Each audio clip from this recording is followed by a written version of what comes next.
Hi hello నమస్తే welcome to Telugu one. This is Diveshwari. Makkal Selvan Vijay Sethupathi నుంచి cinema వస్తుందంటే భారతీయ సినీ ప్రేక్షకులు ఎంతో ఆసక్తి కనబరుస్తారు. మరి ఈ రోజు మహారాజాగా ప్రేక్షకుల ముందుకు వచ్చాడు. పైగా మకల్ 50వ సినిమా. దీంతో ఎన్నో అంచనాలతో థియేటర్స్లో అడుగు పెడతారు. మరి వాళ్ళ అంచనాల్ని అందుకుందో లేదో చూద్దాం. మహారాజా ఒక సెలూన్ షాప్ నిర్వహిస్తూ ఉంటాడు. తన ఒకానొక కూతురు జ్యోతి అంటే మహారాజాకి పంచ ప్రాణాలు. తనే లోకంగా బతుకుతుంటాడు. చదువులో పూరైన జ్యోతి స్పోర్ట్స్లో మాత్రం నంబర్ 1. అందుకు సంబంధించిన పోటీల నిమిత్తం జ్యోతి వేరే ఊరు వెళ్తోంది. ఆ తర్వాత తను దైవంగా భావించే డస్ట్బిన్ని ముగ్గురు దొంగలు దొంగిలిస్తారు. దీని గురించి పోలీసులకి కంప్లైంట్ ఇస్తాడు మహారాజా. మొదట పిచ్చి కేసుగా భావించిన ఎస్ఐ మహారాజా ఇస్తున్న డబ్బుకి ఆశపడి కేసుని ఛాలెంజింగ్గా తీసుకొని లక్ష్మి కోసం ఎంక్వైరీ స్టార్ట్ చేస్తాడు. ఇంకో పక్క కరుడుగట్టిన దొంగ డబ్బు కోసం మనుషుల్ని చంపుతూ ఉంటాడు. మహారాజా కూడా ఒక వ్యక్తిని అత్యంత దారుణంగా చంపేస్తాడు. చివరికి అనురాగ్ కశ్యప్ని పోలీసులు ఎలా పట్టుకున్నారు? మహారాజా హత్య చేసిన విషయాన్ని పోలీసులు కనిపెట్టారా? డస్ట్బిన్ కేసు ఏమైంది?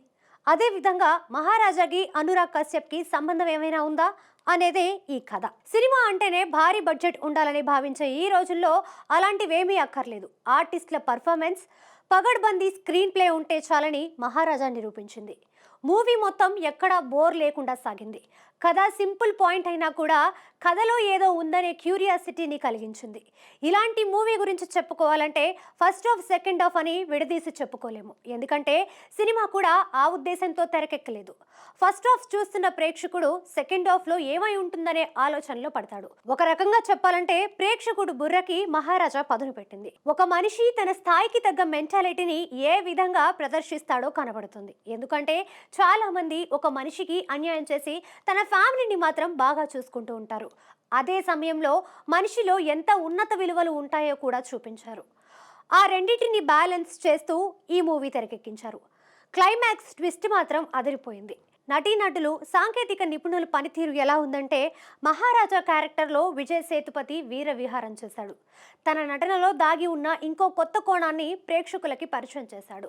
బార్బార్ క్యారెక్టర్లో పర్ఫెక్ట్గా సూట్ అయ్యాడు. పాయిజన్ ఎలా అయితే నిదానంగా మనిషి మెదడికి ఎక్కుతుందో సేతుపతి నటన కూడా ప్రేక్షకుడికి అదే విధంగా ఎక్కుతుంది.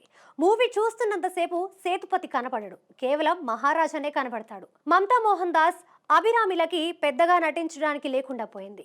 ఇక హత్యలు చేసే క్యారెక్టర్లో బాలీవుడ్ అగ్ర దర్శకుడు అనురాగ్ కశ్యప్ ఒక లెవెల్లో నటించాడు. ఇండియన్ సిల్వర్ స్క్రీన్కి ఒక కొత్త విలన్ దొరికినట్టే మూవీకి నిండుదనాన్ని కూడా తెచ్చాడు. ఎస్ఐ క్యారెక్టర్లో నటరాజన్ సుబ్రహ్మణ్యం ఒక రేంజ్లో నటించాడు. బిజీ ఆర్టిస్ట్గా మారడం ఖాయం. ఇక సేతుపతి కూతురుగా చేసిన అమ్మాయి కూడా బాగా చేసింది. దర్శకుడి పని తన ప్రతి ఫ్రేమ్లో కనబడుతుంది. ఫోటోగ్రఫీ సూపర్గా ఉంది. ఇక అలనాటి దర్శక శిఖరం భారతీ రాజా తన పాత్ర మేరకు నటించి నిండుతనాన్ని తెచ్చాడు. బీజిఎం రొటీన్, ఎడిటింగ్ మాత్రం చాలా బాగుంది. ఫైనల్గా చెప్పాలంటే ఈ బిజీ ప్రపంచంలో డస్ట్బిన్ విలువ ఏంటి అనేది ఒక్క నిమిషం ఆలోచిస్తే కానీ తెలియదు. కానీ మహారాజా చూసిన ప్రేక్షకుడు మాత్రం ఒక నిమిషం ఆలోచనలో పడతాడు.